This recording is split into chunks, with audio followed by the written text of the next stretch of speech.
In a unanimous ruling, the Supreme Court has weighed in on the 2024 election and says former President Donald Trump's name can be on Colorado's presidential primary ballot. And just in time, the decision comes one day before Super Tuesday, when voters in Colorado and more than a dozen other states head to the polls. What was being argued here would have taken the world's most successful democracy and introduced this incredibly destabilizing factor that would allow states to unilaterally remove a candidate from the ballot. The case came to the High Court after the Colorado Supreme Court ruled in December that Trump was ineligible to run because of the role he played in the January 6th Capitol riot in 2021, even though he has never been charged.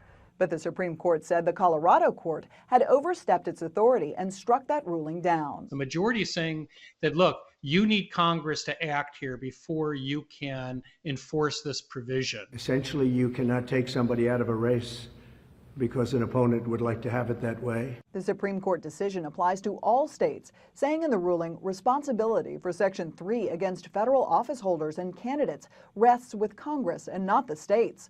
The judgment of the Colorado Supreme Court therefore cannot stand.